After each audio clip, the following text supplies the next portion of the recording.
বিষ্ণু ইসলাম সেজদায় পড়ে তাসবিহ পড়তেন, সুবহানা রাব্বিয়াল আ'লা, সুবহানা রাব্বিয়াল আ'লা। এর অর্থটা খুব সুন্দর। সুবহানা রাব্বিয়াল আ'লা মানে আমি আমার রবের পবিত্রতা ঘোষণা করছি, যিনি হচ্ছেন আল আ'লা, সর্বোচ্চ, সবচেয়ে বড়। তার চেয়ে বড় কেউ হতে পারে না। আরবিতে আল আ'লা শব্দের অর্থ হচ্ছে সবচেয়ে উঁচু, সবচেয়ে বড়, সর্বোচ্চ, এটাকে বলে আ'লা। আর আরবিতে সবচেয়ে খাটো, সবচেয়ে নিচু, সবচেয়ে নিম্নে, এটার আরবি হচ্ছে আল আসফাল। আল্লাহ তাআলা কোরআনে বলেছেন, ইন্নাল মুনাফিকিনা ফিদ দারকিল আসফালি মিনান নার। মুনাফিকেরা জাহান্নামের একেবারে নিচে থাকবে। তাহলে সবচেয়ে নিচু অবস্থানকে বলে আসফাল, আর সবচেয়ে উঁচু অবস্থানকে বলে আ'লা। আমরা ওইটাই বলি আল্লাহকে, সুবহানা রাব্বিয়াল আ'লা, আমি আমার রবের পবিত্রতা ঘোষণা করছি, যিনি আ'লা, সর্বোচ্চ। তিনি যখন আ'লা, তখন আমাদের অবস্থাটা কি? সেজদা মানে হচ্ছে আমার কপাল, আমার নাক, মানুষ তার দেহের সবচাইতে দামি অঙ্গ মাটিতে ঘষতে শুরু করে ওই টাইমে, ঠিক কিনা? মানে আমার ইগো, আমার অহংকার, আমার দাম্ভিকতা সবকিছু ঝেড়ে ফেলে দিয়ে আমি আমার সর্বোচ্চ সাবমিসিভনেস,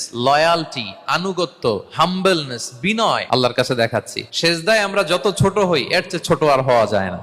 সেজদায় আমরা যতটা বিনয়ী হই, একটা মানুষ এর চেয়ে বিনয়ী আর হতে পারে না। এই তো নামাজ শুরু করলাম, আল্লাহু আকবার, এরপর রুকুতে জাস্ট বো ডাউন আর হেড, মাথা একটু ঝুঁকালাম, আর সেজদায় একেবারে মাথাটারে মাটিতে মিলিয়ে দিলাম। তার মানে আমি চলে গেলাম আসফালে। আসফাল মানে সবচেয়ে নিচে, আর সবচেয়ে নিচে যে আমি ঘোষণা দিলাম সুবহানা রাব্বিয়াল আল আ'লা, মানে হে রব, আপনার প্রশংসা, আপনার পবিত্রতা, আপনি আ'লা।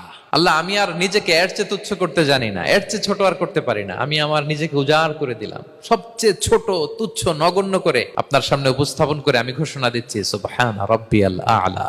পবিত্রতা সেই রবের যিনি আ'লা, সর্বোচ্চ। সুবহানাল্লাহ পড়েন।